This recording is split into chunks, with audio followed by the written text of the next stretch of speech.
Helen Yee here at Xtreme Couture. Always great to be joined by the one and only, the undefeated, the talented Miss Tatiana Suarez. Always great to see you. Nice to see you too. Yes. Well, first off, though, I have to ask because I love following your posts, especially on Instagram, and I see you post like the best looking coffee, and you're always like traveling, drinking coffee. Yeah. So, what's your go-to coffee order?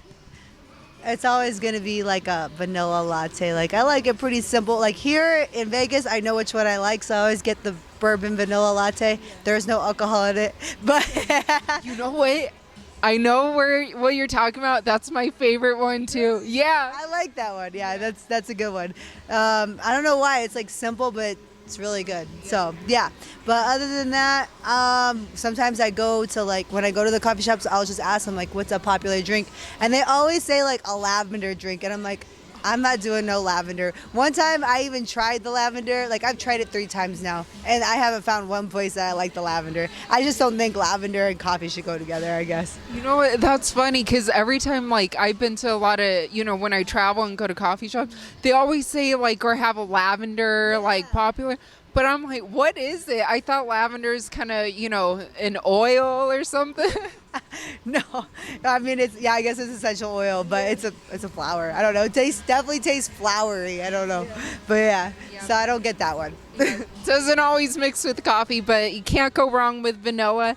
And I know all the fans, they can't wait to see more of you. And you made such an impressive return just a few months ago. And it looks like August 5th, right? You'll be fighting Virna Jandiroba? Yeah, right, yeah. I'm really excited about the matchup. I was really happy to get a win against Montana just because she was a grappler black belt. And then now I'm going to go against another black belt. So I'm looking forward to testing my skills against a high-level grappler. And she's not just a grappler, she's an MMA fighter. She's done really good on the feet. She has, all her losses are against really, I think, high level people, Mackenzie Dern, Carla Esparza, and the other one that's at 125 that's going to fight soon, Amanda Lemos. Yes. Yeah, so all really good. All those girls are really good grapplers. So, and then obviously they're all pretty good on the feet as well. So, her losses are against good people, and she doesn't have many. So I'm really looking forward to facing an opponent with a really good record. Well, what did you think of her last fight and her win against Marina? I thought she did a really good fight. She had a good game plan against, predominantly a striker, which Marina is. I think a lot of people know, like, Marina Rodriguez has that, deficit in the grappling department. So she had a really good game plan, and she executed it. Man, I was nervous for a second. Marina Rodriguez flew in the air, tried to knee her in the face. I don't know if you remember the fight. I was like, oh my God. And then Virna's like, yep, I'm not having that. And took her down. I was like, you go, girl. But yeah. Well, then when you visualize your fight against Virna, how do you visualize that playing out?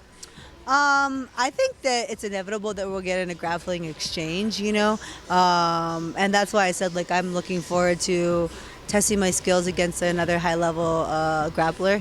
I think maybe I'm not sure if I think she always tries to take people down in fights, so I don't see why she wouldn't want to take me down, So I expect her to try to take me down, or maybe she'll do the same thing everybody else does, is just try to stay away from me.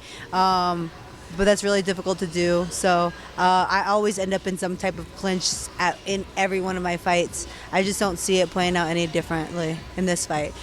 So it's just how it ends up happening, So I think that I can finish her. I think that I'll be the only one to do it, and I'm looking forward to that test. And I know all the fans can't wait to see more from you as well. Speaking of the strawweight division and looking at that title picture, Zhang Weili, she will be defending her title against Amanda Lemos. Do you think she gets the job done? I don't think so. I really do think that Amanda Lemos can beat her. I think Amanda Lemos has really good striking, and then she has a really good ground game. She obviously got that really beautiful guillotine against Michelle Watterson. I've been a huge fan of her. She's very dynamic.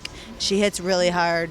And I'm very impressed by her. So I think she can get the job done. I know that Weili can hit hard too. So I think it'll be a really good fight. But I just think that Amanda Lemos can can do it. I think she's good all over the place, all over. This past weekend at UFC 289, the women's GOAT, Amanda Nunes, she won in a dominant fashion and then announced her retirement. What did you make of her announcement? I think that she's done well for herself. She's been the champ a long time. She's probably made a lot of money, and she probably maybe just wants to focus on being a mom or whatever it may be. I feel like, she's still really young. I think she could have had more years in the sport, but if you don't want to do it, then you don't want to do it anymore, so I'm happy for her. She's did such a great job. She had such a great career. I mean, I was watching her finishes the other day, and I'm happy to see her go out on top. I think a lot of people, they stay in the sport and then all of a sudden they're like losing and losing. They're like, man, what happened to the champ? They lost 6 in a row. I don't think, maybe she just doesn't want that for her, but I doubt that would ever happen to her. I just don't see that ever happening. But you know what I mean? She definitely went out on a good note. She had a good dominant win over Irene, and I'm congratulations to her. Yeah. Well, now that the Bantamweight title it's vacated, who do you think should be fighting for that title? I think Julianna Pena versus Raquel Pennington. Okay. Raquel Pennington went there and made weight, and she was a backup fighter, and I just don't see why she wouldn't be. She's been on a run, and I feel like that's the fight to make. Do you think that Raquel can beat Julianna, or do you think that Julianna will become champion once again? I think they're both tough fighters. I don't like to say who I choose because I know all of them and they're all my coworkers. I want to run to them and be like, hey, you said I would lose, So I don't really like to make picks with the girls especially. But yeah, I think it's going to be a great fight. And what did you think about the Oliveira fight? Girl, that was my next question. Remember, I don't know if you guys asked me about that fight. I think I might have picked Oliveira in that fight. You guys asked me one time. Oh, I think you asked me if Beneil could beat. Yes, it was on the Schmo Zone podcast. Yes. You asked me if first you asked me if Oliveira could beat. What's Beneil? No, the other guy. Islam, yeah. And I was like, no, I think Islam will win. And he won. But then I think you guys asked me if Beneil would beat Islam or something. And then I think maybe Shmo was like, man, no one's giving him his respect. And I'm like, I don't know. I just didn't think he would win. So. Well, I remember that because then that podcast, like a lot of fans literally would go back and they're like, Mystic Tatiana was right. Islam.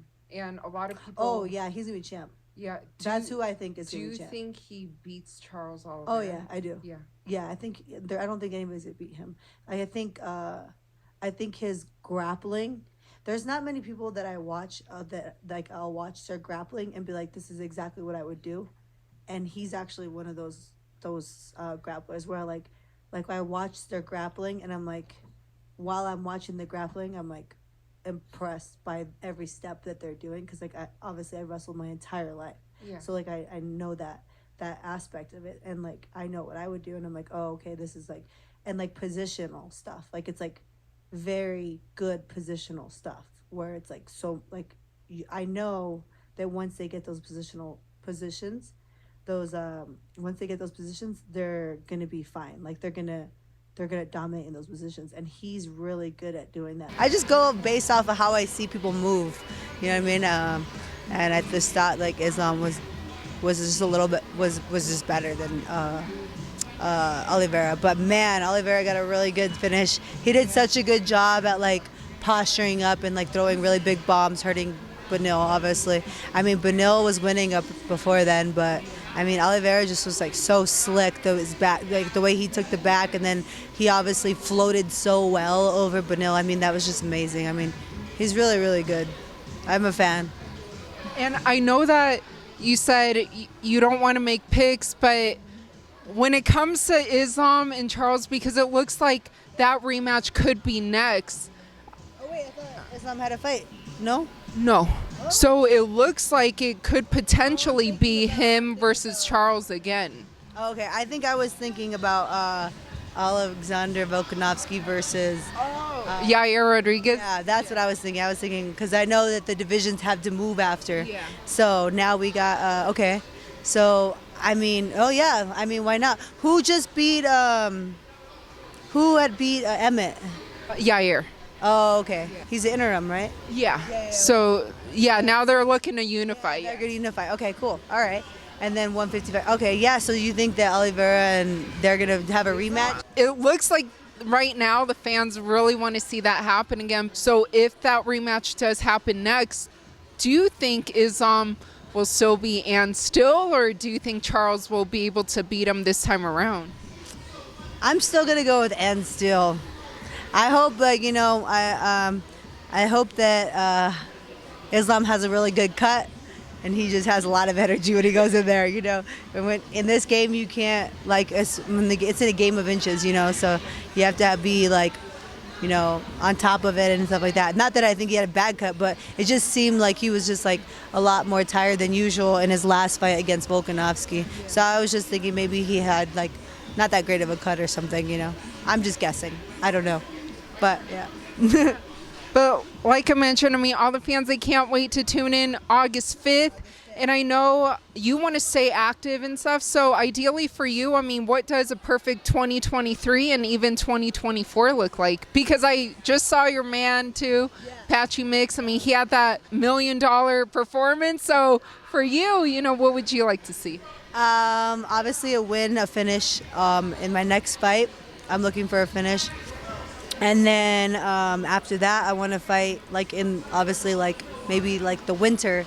And then I think that should get me I think another win at the top, because I think once I beat Virna, I can be number 5 or whatever she is, number 5 or 6, whatever.